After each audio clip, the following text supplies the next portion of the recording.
I pushed my boyfriend to his limits before he drank himself to death. When you end things with me, I just keep drinking and drinking, he said, but I never listened. Now I'm left with unbearable guilt and the haunting regret of my abusive actions. Can I ever forgive myself? About a month ago, although it feels like just yesterday, my partner passed away after spending the final days of his life in emotional turmoil due to our relationship. In this relationship, I struggled significantly with trust, feelings of low self-esteem, and I constantly questioned his love for me. None of this was his fault. These issues existed before him, but somehow I projected them onto him and they manifested in my moodiness. I realize now, although it is too late, I should have sought help. Our backstory: I met him 2 years ago after a drunken night out. I was freshly out of a long-term relationship. We hooked up and afterward we talked and hung out. Early on, I noticed a side of him that I did not understand. It was a mix of meanness and, I don't know, someone who could see right through you and point out your flaws. After our second hangout, he hardly left my place. I was lonely and enjoyed his company. That is how our relationship began. A few weeks in, I realized that he had a drinking problem. That behavior caused the mood swings and his drunken self was quite upfront. During the first year of our relationship, I ran around trying to save him. I don't know who I thought I was. One of his verbal attacks that caused me the most pain was when I told him, "Please be better, stop drinking, why are you ruining your life?" He turned to me and said, "You are a mess, your life is a disaster. You have debt, unpaid rent, and you are angry." Instead of focusing on my life's chaos, I tried to fix his. By that point, I was deeply attached. He would drink and binge for days. When he was sober, he was a deeply sensitive, good, and kind person. We officially moved in together. I asked him to do that. I urged him to find a job, but the job hunt took a very long time. During that first year, I started therapy again. I pushed him to go to rehab, and he did go, but then foolishly and sadly, we would say we missed each other, and he would come home, partly because I stated that I didn't know if I could wait 3 months. Thus, he returned to me. Immediately after leaving rehab, he would start drinking again. I started therapy because I had severe suicidal thoughts. His being in my apartment drinking made me feel sad about my life. Every time he would binge, I would kick him out of the apartment. Then I would look for him and call him back. That was the cycle for the first year. The reason I kicked him out was that he would hide bottles and lie about how much he was drinking. He lied to my face. In therapy, I discussed my distrust of him and how after a year he still did not have a job. My friends encouraged me to leave him, but I just didn't. I believed he would start working soon, but of course I felt resentment. My therapist would ask why it took months to find a job. When I raised this with him, he would claim he was trying. Fast forward a year, I moved and took this as an opportunity to question whether we should stay together. He insisted he was trying. I did not put him on the lease, but I felt lonely and told myself he would get a job. He eventually got a job and started paying rent. He also found an outpatient program, and his binges lessened significantly. And now this is where the trouble arises. As he attempted to change, my internal narratives about him grew stronger. I began to believe he was obsessed with his ex-partner for some reason, which caused changes in my mood. I sometimes withdrew from him. I questioned his love for me, although he told me almost every day that he loved me. I just could not feel it. He did not plan dates, buy me gifts, or compliment me. Once he began earning money, he slowly started taking me out, but only when our relationship was perfect, which I now understand meant he wanted a stable relationship. Our sex life was quite amazing, though. If he had a problem with anything I did, he would shut down and I had to pry it out of him. I also have to mention that his sense of humor at the beginning of the year felt different to me. I perceived it as somewhat bullying. When he was in therapy, he told his therapist, this came from him, that sometimes I pick up on his mood changes, but he just did not know what he was doing. His therapist replied by saying he might be gaslighting me, so he asked me to point out when this was happening. I developed extremely poor coping habits during the second year. Sometimes, in an attempt to intentionally hurt him after feeling unloved, I would leave the apartment and go out to clubs after an argument. It was very foolish. I did not want to be there at all, but in my mind, since he was not talking to me, it made this behavior acceptable, which was incredibly foolish. This behavior caused his binges during the second year. After the binges, we would talk and have deep conversations and start over. Things escalated significantly in the past months. Sometimes he would be quiet, and I interpreted that as a mood swing or a sign that he was angry with me. I never gave him space. Small things triggered both of us. I also picked up another abusive habit. I started taking the keys from him after arguments. This made him very angry and sad. I did it sickly to gain control and to prevent him from being in the apartment or having access to it in case he drank. During the second year, his binges were primarily triggered by our fights. If I did something foolish like leave after an argument, I would return home to find him wasted. When we talked, he would say to me, "I'm just hurt, and that is how I cope." I can give you examples of the times he binged. I have severe obsessive-compulsive disorder and was controlling. I also have a dog. We had different work schedules, so he would be home when I was away. I had extreme trust issues, not only due to his drinking but also because of my own self-worth. I had a camera that he knew about but did not realize I was running. One day, I was running late and asked him to take my dog out. My dog was still young and I saw on video that she started running around. He flipped her with the leash and she cried. She developed a problem where sometimes when she saw him, she would urinate. This upset me and I confronted him about the footage I had seen. He apologized and admitted he knew he had crossed the line. One time we came home and she had a little accident. There was also water on the floor. I expressed my anger about her urinating. I was genuinely upset that I had to endure this and that he had done nothing to help my dog feel comfortable around him after what had occurred. He denied it was urine, and I picked it up to show him up close that it indeed was. He then turned, picked up the water, and insisted it was not urine, even putting the napkin closer to my face. In retaliation, I picked up the urine and, thinking I couldn't let him get away with this, shoved it in his face. He then pushed me against the wall and smothered my face with the napkin. I was shocked but knew I had retaliated as well. I asked him to leave and then the binge began again. To be fair to him, I had also been physical before. One time during the first year, we returned home after a night out before I understood the severity of his drinking problem. I exited the Uber and when I turned, he was not there. While in the Uber, he had been having a pleasant, flirtatious chat with the driver, or at least my mind led me to believe that. So when he walked in, I asked him to leave, but he did not, and I became physical and punched him. I recognize I am an abuser. He was a quiet guy and that caused discomfort in me for whatever reason. So stupid. At his best, he was loving, enjoyed cooking, and cherished spending time with me, and in those moments I felt completely in love and behaved well. He would say to me, "If you behave, I don't binge." He would add, "You can be yourself and have your moments. When you attack the relationship, I feel sad and then I drink and drink because I know you want it to end." Almost every time we fought, I would threaten to end things. He would just sit there and take it. Before this last binge, there was another that lasted a few days. This one was also partly caused by me, although strangely I was able to clearly see we both had bad patterns. I had purchased a car, I was becoming busy with work, and he was also working. I asked him for help and he said he was busy. It was odd. Little by little he withdrew and I panicked. Our relationship, while decent, relied on constant communication. Suddenly he changed. He began taking long to respond to texts. He became distant. I tried to ignore it at first and even went so far as to buy him a sweet treat he liked in hopes that it would cheer him up, but nothing worked. He went to see a friend and did not inform me about it. I confronted him and he said there was no reason for me to reach the point where I wanted to end things just because he didn't share his whereabouts. He did not lie, he simply chose not to share. That night we slept in the same bed.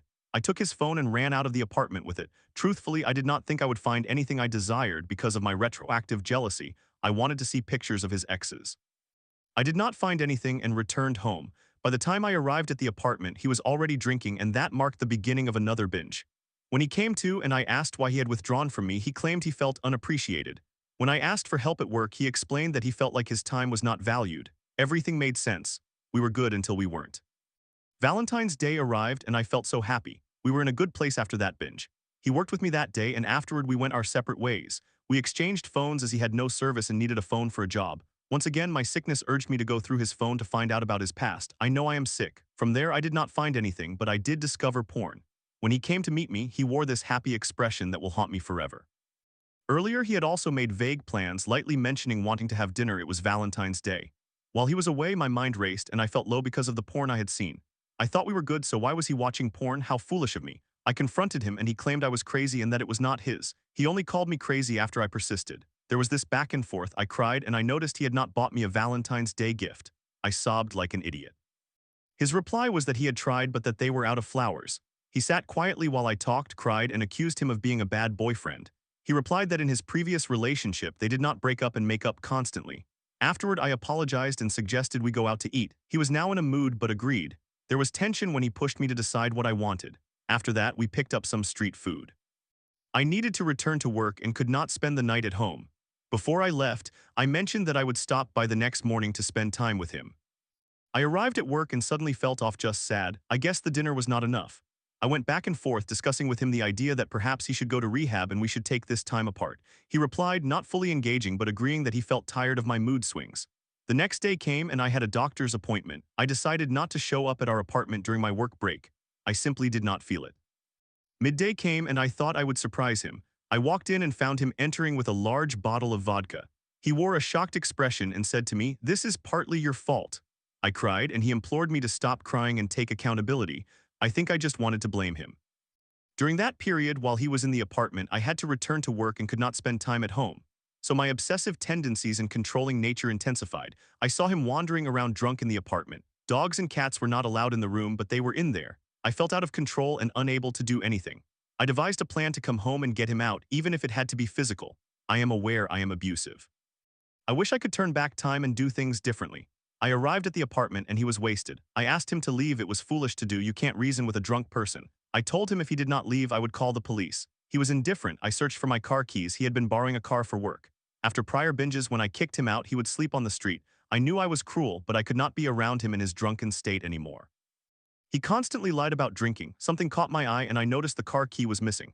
I panicked because the car wasn't in my name but belonged to my parents.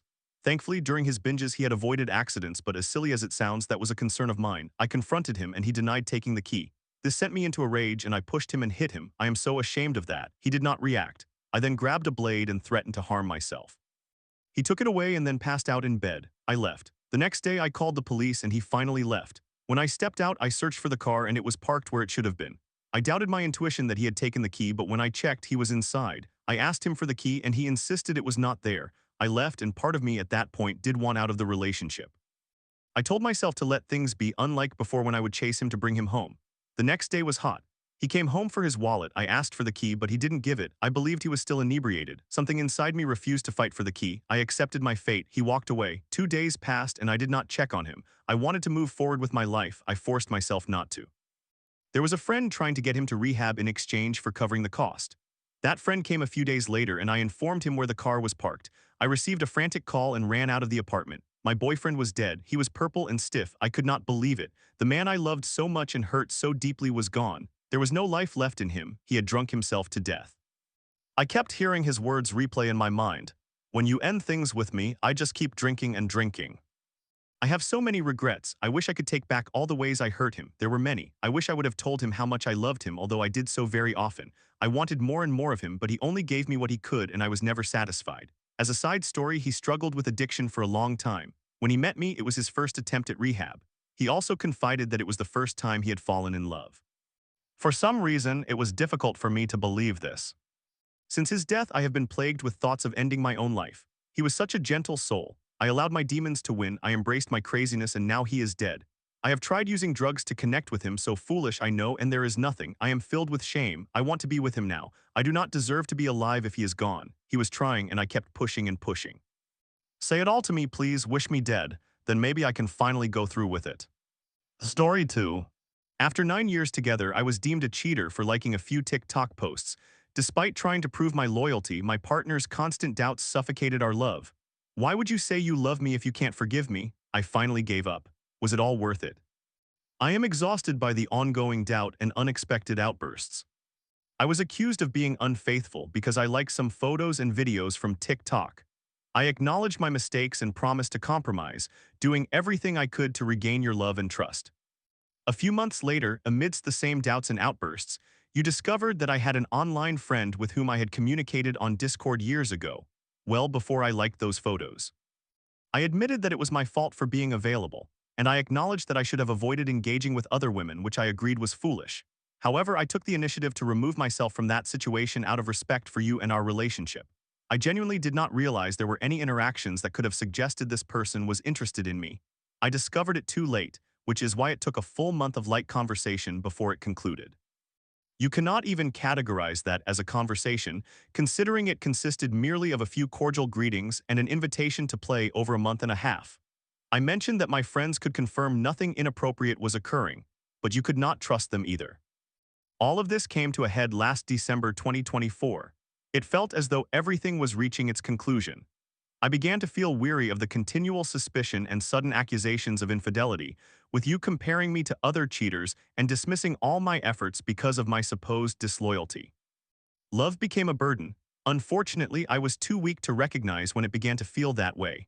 I became afraid of going out with you, worried that I might inadvertently remind you of those past issues, causing our outings to become stale and sometimes even chaotic.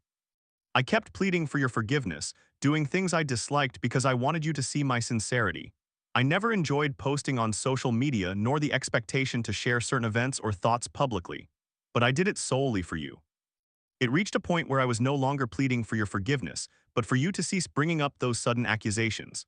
Whenever we were enjoying ourselves, you would abruptly mention my past indiscretions as though I was a cheater. Each time you did this, it felt like my heart was being torn apart, and all the efforts I was making to rectify the situation reset to zero.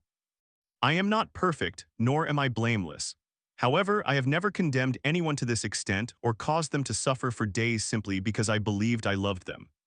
Why would you claim to love me if you cannot forgive me? Why did we continue to fight if you did not believe what I did was forgivable? There were no answers to these questions, consequently I gave up. I ended our relationship. I have never enjoyed drinking, although I liked attending drinking parties for the social aspect, not the alcohol itself. However, during the week we first separated, I found myself drinking excessively to wake up to fall asleep, regardless of whether I was alone or with others. My coworkers witnessed my drinking. It began that Wednesday when they invited me to join them. There were many people, including someone you are aware was present. They knew I was single at that point. Some even teased me about other women, including the person you suspect. I never intended to do anything to undermine our love. I never have, nor will I ever do that, not that you would believe me.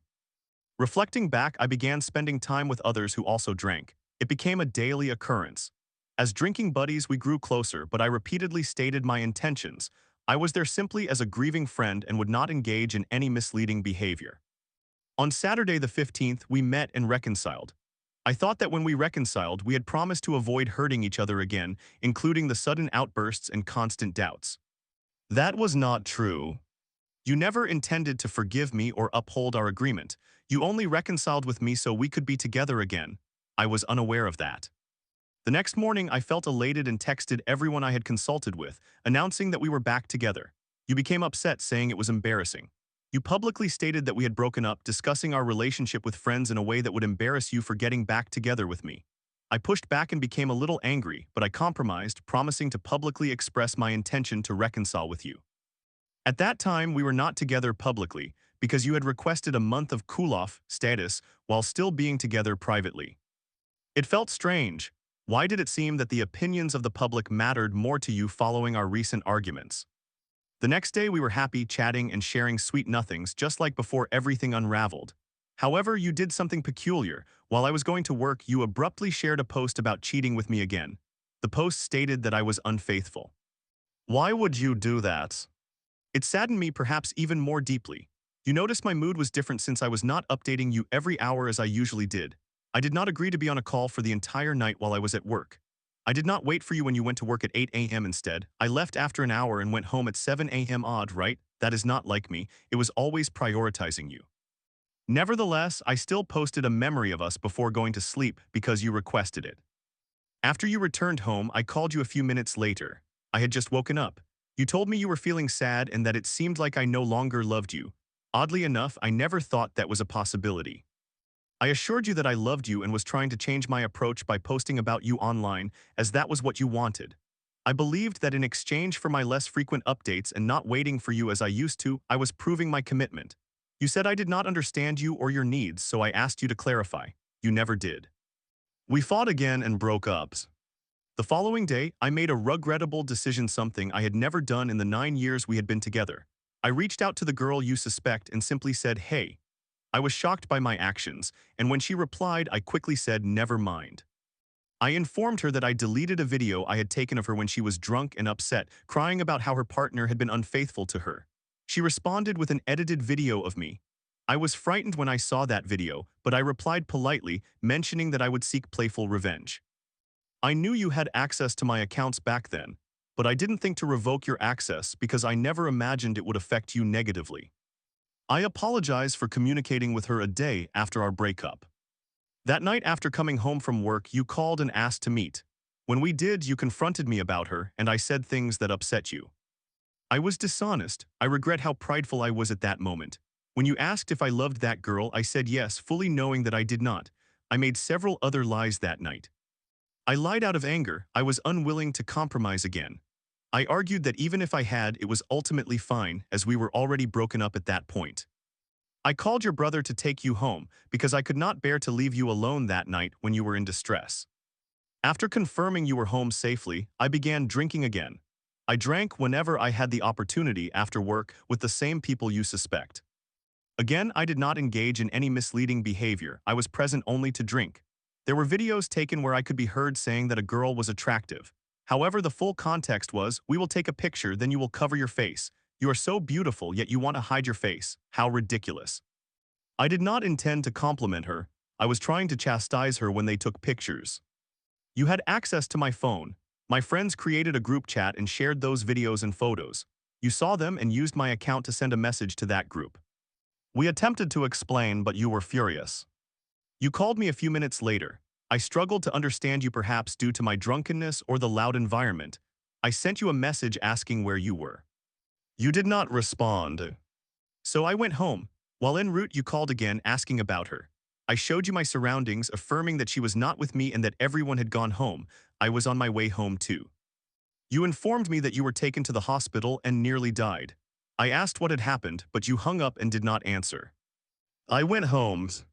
Instead of rushing to you as quickly as I could, I went home. I was exhausted. Fighting to fix things became tiresome. If it could not be resolved and you were unwell, I would run to you to help. We would be okay again because we demonstrated our love for one another, but we did not address the underlying issues. Love was the only thing holding us together. I still love you and will continue to do so for many years to come, but I cannot be in love with you or stay together. I have grown tired. I never cheated. I never had feelings for anyone else. I consistently tried to prevent people from teasing me about every girl they saw. I was wrong for liking those photos, wrong for chatting with that girl on Discord, and wrong for messaging her the day after our breakup. I was willing to work on all of these issues for your forgiveness and for us to move forward, but you insisted it would never happen. So I gave up. I am sorry. I love you. Story 3. My mother's affair with a tragic bad boy is shattering our family. She says, "You can't take away my happiness," while I hear, "I can just leave," and I feel like a parasite. My brother is spiraling and I'm powerless to stop it. Can someone help me reclaim my family? I apologize for the lengthy rant. The title reflects the situation. Just over a year ago, I, 18 female, discovered that my mother was communicating with people online through a fetish website. She confessed this to me openly and somewhat proudly when I inquired about the new names of individuals she had been mentioning. Although my parents have been in virtually no relationship for 10 years, they are not divorced and still legally share assets.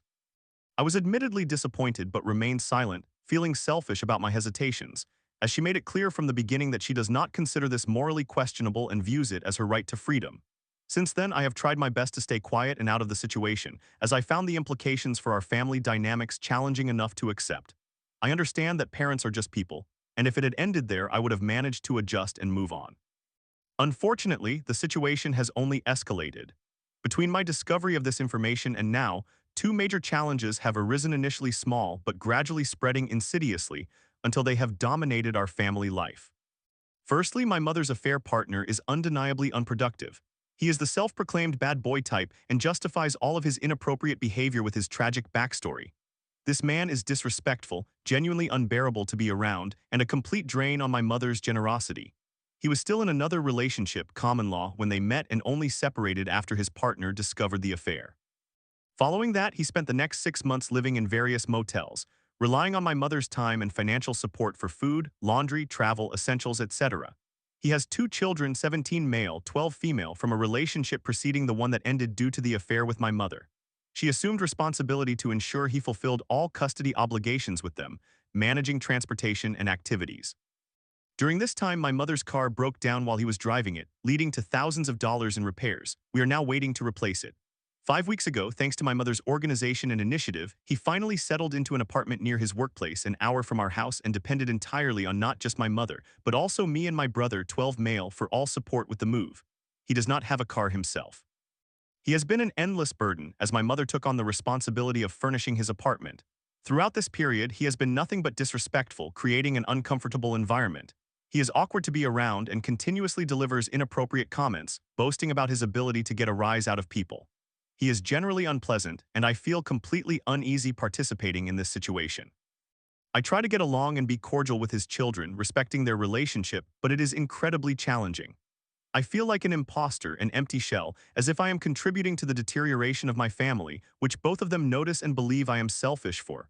My mother often expresses anger that I can't just get along and be happy with the situation. The lifestyle changes my mother has made, which she refuses to acknowledge, have torn apart the last remnants of our family bonds. Even at the best of times, I only saw my father a few times a month and never communicated with him beyond formalities. He typically stays at his parents' property to avoid seeing us and only comes home, which is technically his legal residence, when necessary for work. Now, when I do see him, it is infinitely more tense and frightening. While he has never been present, he is somewhat aware of the changes in my mother, ranting about how he has no idea what happens in our lives and suspects something is amiss. He is frankly just angry about the collapse of the minimal structure our family once had. I admit my father has suffered brain damage and memory loss due to alcoholism in the past, greatly impacting their declining relationship, and he is not always coherent in his arguments, making any chance of a civil conversation impossible. However, it is difficult for me to look him in the eyes and lie knowing what I do. The burden is immense, and my mother adamantly refuses to communicate with him on any level, even regarding serious or financial matters. She claims she has no obligation to him, which, while technically true, leaves me to act as the intermediary whenever he seeks answers. My mother has also stopped attending events involving his family, ceased all communication with them, and cut off any family friends that could potentially have mutual contact with him, refusing to explain why and forbidding me from informing them. My brother is so distressed and confused by the situation that he has stopped attending elementary school. He appears genuinely depressed. Over the past year, I have witnessed him transform from a normal, sociable child into someone aggressive, often experiencing outbursts of screaming, swearing, and throwing furniture, losing touch with all his peers and engaging with increasingly violent media. It breaks my heart to witness this decline, and while I attempt to communicate with him, I ultimately cannot resolve the situation, which is what he desires. This affair has uprooted our entire lives. The most troubling aspect is that my mother is entirely unreachable regarding the subject. I cannot express my discontent because any refusal on my part to participate in associated events, helping him move, staying at his house, driving his children, results in her repeatedly stating that I am trying to take away the only thing that brings her happiness. I am unsure how to process this. My every decision throughout my life has been overshadowed by guilt, knowing my parents would not be so burdened, miserable, and trapped in their nightmarish existence if it weren't for me. This guilt is the functional core of my existence. However, it was manageable until my mother began to fuel it with her remarks. Now everything revolves around my disapproval of the affair, which I have bit my tongue to conceal. My mother invests all her time, money, and energy into this stranger and his family. Just this past weekend, I pleaded with her to stay home so I could spend some time with her, yet she has been nothing but inconvenienced by it. She acts as if every moment with us is torture and does not hesitate to let us know how we are selfishly hindering her from happiness, the very thing I have dreaded my whole life. My mother is no longer hesitant to remind me that she can just leave. Hearing this hurts me more than anything. While I understand the burden is unfair to her, she has been my only parent and source of stability my entire life. I cannot imagine how I would cope without her. Yet the only feelings she expresses towards me anymore are those of what she self-identifies as caregiver fatigue. I have relied on her constantly, and although I feel guilty for it as I know her burnout stems from being a single parent, I dread losing her. I know I am an adult, but I rarely feel that way. Her new relationship has created an unending echo chamber that validates her exhaustion. While I do not deny it, after discussions with her partner, she implies that we, her children, are abusing her by demanding her parental presence. Both she and her partner claim to be victims of narcissistic abuse and therefore comprehend each other in a way no one else can. I doubt it is intentional, things just seem to work that way, yet it feels as if he is corrupting her, fueling her resentment. She has gone so far as to say that all of her extensive health problems are due to the suffering we have inflicted upon her. She suggests my constant, selfish misery is indicative of mental illness. I feel exceptionally guilty for further burdening her, yet it is challenging to feign support and happiness when her actions are harming those I care about. When the conversation does not involve her affair partner, she is simply overwhelmed and exhausted. Growing up with the understanding that nostalgia tends to embellish memories, my mother was always family-oriented and did everything possible to ensure stability for my brother and me. This stark change is part of the shock. Since this man's involvement, she has completely turned around, branding it as healing. I recognize my perspective is one-sided, and I can never fully conceive the suffering my mother has endured behind the scenes to provide that stability.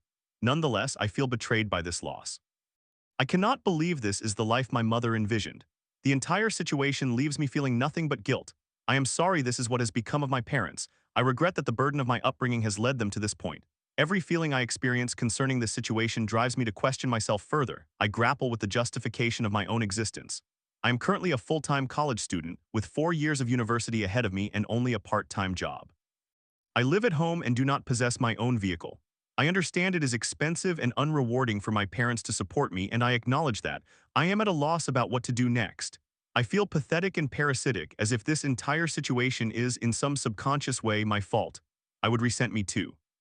I apologize for the dramatics. These thoughts consume me now that this topic has become a constant presence in my life. I simply do not know what to do. Moving out is not currently an option or expectation. I am merely looking to vent and perhaps seek thoughts on the situation. Is there another way I can approach this? Childishly, I just want my family back, but I realize I cannot fix this. Am I being selfish? Am I in potential legal trouble should it come to that for not discussing this with my father? I have talked extensively with my mother over long periods of time to no avail. I am just lost. I have witnessed my concepts of family, fidelity, and trust collapse. I wish I had never been here to begin with. It has not been worth it for anyone involved. I have lost myself to guilt. Again, I apologize for being so dramatic and emotional. I do not like to view myself this way, but I am simply scared and hurt right now. In summary, my mother is having an affair with a man who is consuming all of our time and money, convincing her that we, the family, are abusing her. Thank you for any thoughts or advice. Story 4. Stuck in a cycle of loneliness, I broke down thinking my 15-year-old self would hate me. After years in college with few friends and a fallout with my dad, I'm terrified of hurting others by sharing my struggles. Now I'm questioning, how do I even start? Throwaway account here. Hello Reddit, I am a 20-year-old male seeking some advice and frankly, I just need to express my feelings. As a forewarning, this post is lengthy and perhaps a bit disorganized. I am uncertain about how to begin, but I know I need a change in my life. After all, insanity is repeating the same actions repeatedly and expecting different outcomes. I feel disoriented. I am currently in college, entering my third year, yet I feel as though I have not achieved anything significant, not just academically but in my life overall. Even though I am in my third year, I could graduate next semester if I chose to due to having transferred a substantial number of credits from community college. However, I do not believe I want to or should do that.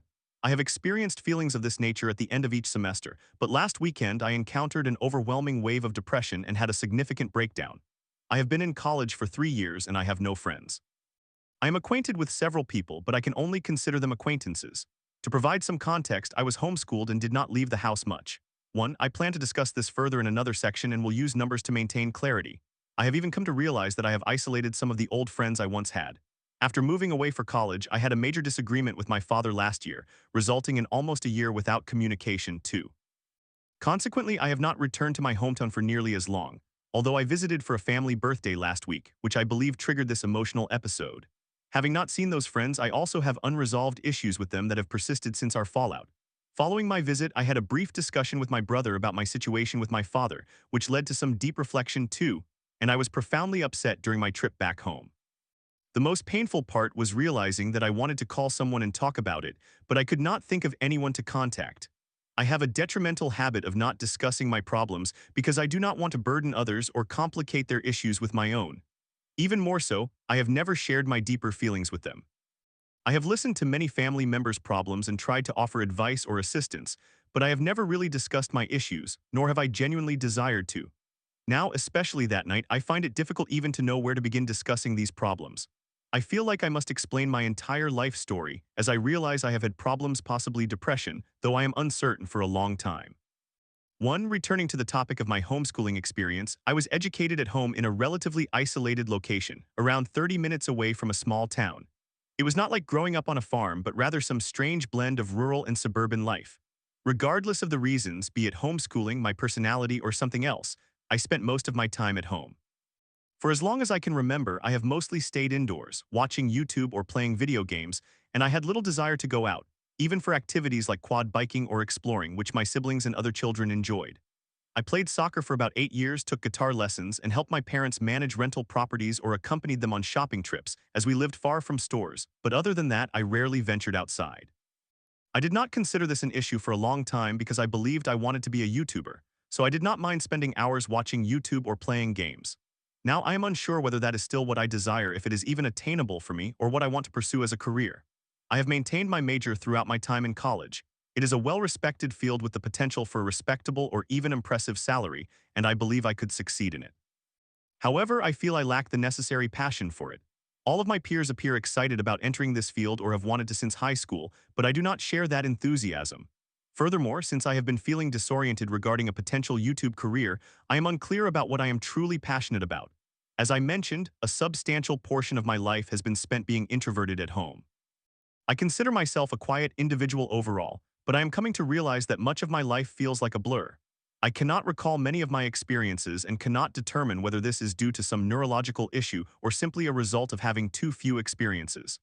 My parents took our family on vacations to many places, but even then, I was an iPad kid and did not fully appreciate any of it.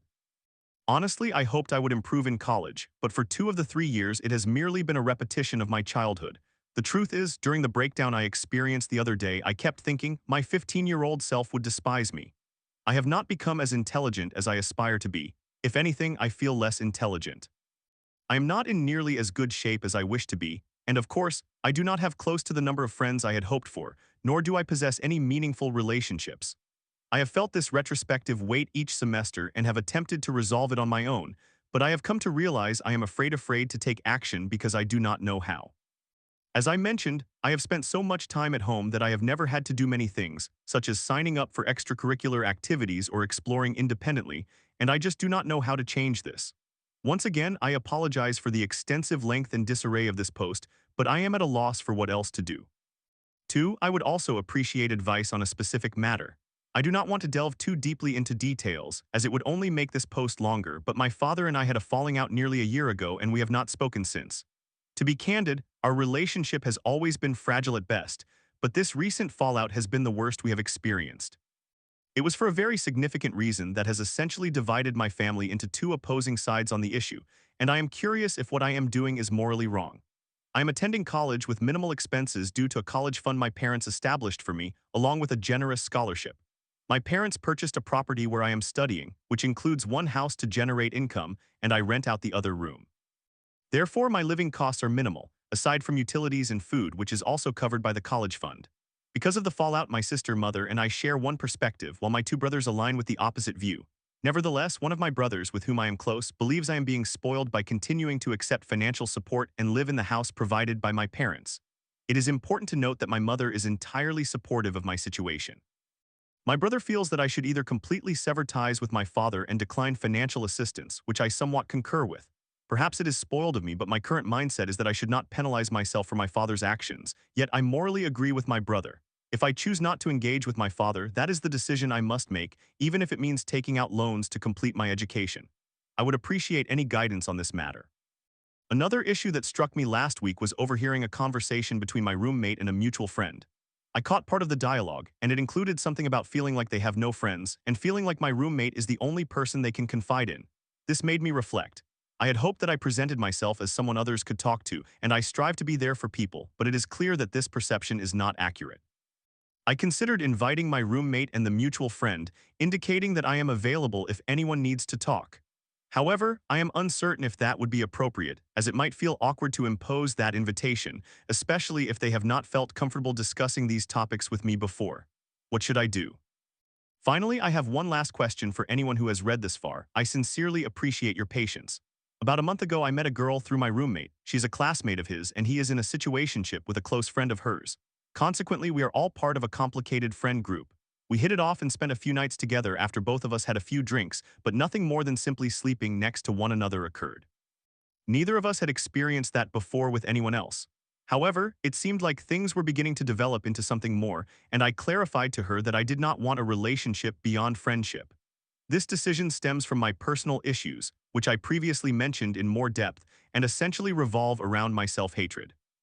I have been miserable for a while, and because of this, I cannot consider starting a relationship, as I do not want to make someone else miserable through my own self-sabotage. Back to the point, I went on spring break shortly after our discussion about the relationship, and she appeared to be fine with it, but I found myself thinking about her frequently while I was away.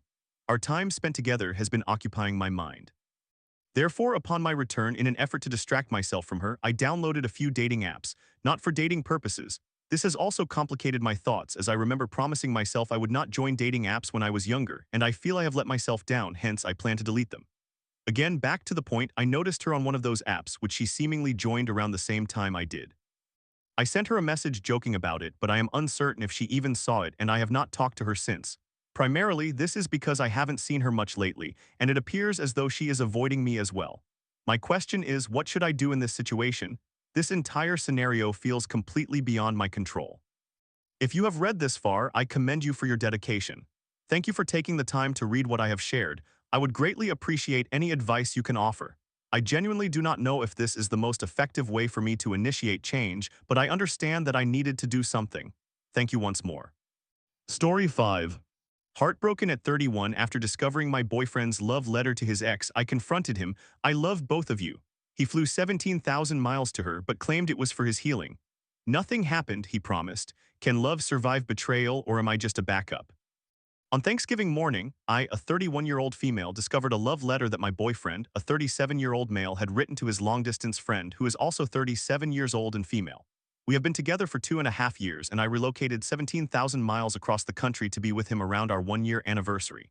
I confronted him, and he expressed deep regret, stating he intended to tell me but did not know how to do so. He admitted that he was in love with both of us. He mentioned that they had expressed their love for each other, but that their relationship had not progressed beyond that point. He has been experiencing a difficult time coming to terms with childhood abuse inflicted by his parents, which is something they connected over. He had previously told me that this friend had driven across the country 8 years ago to visit him and stayed at his apartment for a week while they spent time together. He claimed that they had only kissed, but I later found out that he had lied and they had sex, although it was awkward. Upon reconnecting with her this past summer, he realized he has been in love with her all along and has felt guilty about how he ended things with her. He said she told him 8 years ago that she loved him, but he effectively ghosted her until she reached out to him in June of last year. The past few months have been incredibly challenging. I chose to stay with him despite this situation.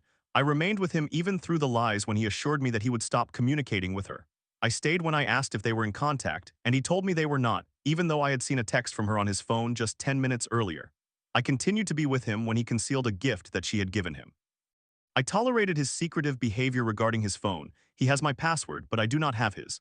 I stayed after I caught him talking to her on the phone at 4 a.m. when he was trying to convince her not to show up at our apartment unannounced. Despite everything, our relationship had been strengthening, as foolish as that may sound. Until a few weeks ago, he informed me that she had purchased him a plane ticket to meet up in another state while she was there for business. I was extremely upset, but he said he needed to make decisions for himself. He explained that he was so accustomed to others making choices for him, and he had to pursue this for his healing journey. He claimed that once he did this, he would be done with her for good. He told me she had arranged a separate hotel room for him and promised they would not be in each other's rooms. He said he would be away for a total of 4 days. He went. It was probably the hardest weekend of my life. The gut-wrenching anxiety I experienced was unparalleled. This man had expressed a desire to marry me. We discussed creating a last name together. A week before I found his letter, he even texted my mother about how much he loved me and that I was an incredible person. He did not mention this to me, but she informed me even after he had asked her not to. In October, we attended my sister's wedding, and I had an amazing time with him. I had never felt as in love with him as I did that weekend. When I took him to the airport that day, he gave me a letter he had written and had planned an entire scavenger hunt of letters around the apartment. It was meant to illustrate how much he loved me and that I could trust him. The final letter discussed how everything he possesses was given to him by someone else. He struggles to spend any money on himself beyond necessities because his parents never allowed him to make his own choices. He looked around the apartment a few weeks ago and realized that everything surrounding him was either something I purchased or something someone had given him. He expressed that he needs to make choices for himself, and this is the first one. It broke me. It shattered me to know that his first choice was to visit another woman. She is married, she has a husband. They have been married for only a year. He told me that her husband has been abusive, that he installed cameras in their home to monitor her, and that he is tracking her phone. He claimed he was going there merely to support her and lend an ear. That night, she found me on TikTok and even liked one of my posts, which infuriated me. It felt like she was taunting me, sending him packages to our address, finding me on social media, and making late-night drunken phone calls to him, saying she would show up at our door unannounced. I despise her, I truly do. I know I should hate him as well, but all I feel is rage when I think of her. That weekend, I realized I could not trust him. Every picture he sent me, I zoomed in on and examined. I studied the pictures from the hotel room, zoomed in on every reflective object, expecting to see her face staring back at me. Each night, he would call and tell me about their day and what they had done. She spent most of her time working, but they would go to dinner and spend hours talking in the lobby.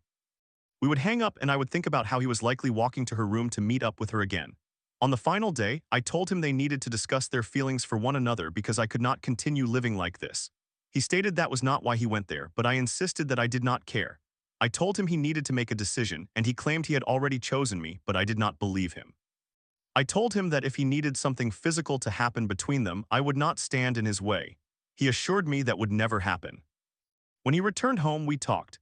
He informed me that they had discussed their feelings and that nothing would happen. He said she kissed him but that he did not feel anything. He asserted that throughout it all he only thought of me. He claimed that when she was talking he zoned out, thinking about how he would rather be home with me. I told him I would not be his second choice. I expressed my disbelief that he was finished with her. I explained that he would never get over her if they remained emotionally close. I pronounced my distrust in him. Despite all of this, I still somehow envision a future with him. I asked him if he sees a future with me, clarifying that I was not demanding an immediate proposal or placing a time limit on marriage. I just needed to know whether he would be waiting until she was ready and dragging me along in the meantime. He said no, that he sees a very happy future with me and wants us to be together. The next day, he told me he felt a lot of guilt over hurting both of us. I asked him how he hurt her, and he explained that telling her he wanted to be with me did not feel good. I was unaware that he had shared that with her. He said he told her before he flew out there and reiterated it when they spoke. I mentioned that I might have felt a bit better had he informed me he said that to her. He responded that he did not realize he had not told me. I do not know where to go from here. Has anyone had a similar experience where everything magically worked out? I understand the advice I will receive is to break up with him, but I am still deeply in love with him despite everything. I still see a future with him amidst all the heartbreak. It hurts to know that all this time I believed he was my person and that he would not hurt me, only to discover he has feelings for another woman. I have not had anyone to talk to about this, as I do not have many friends.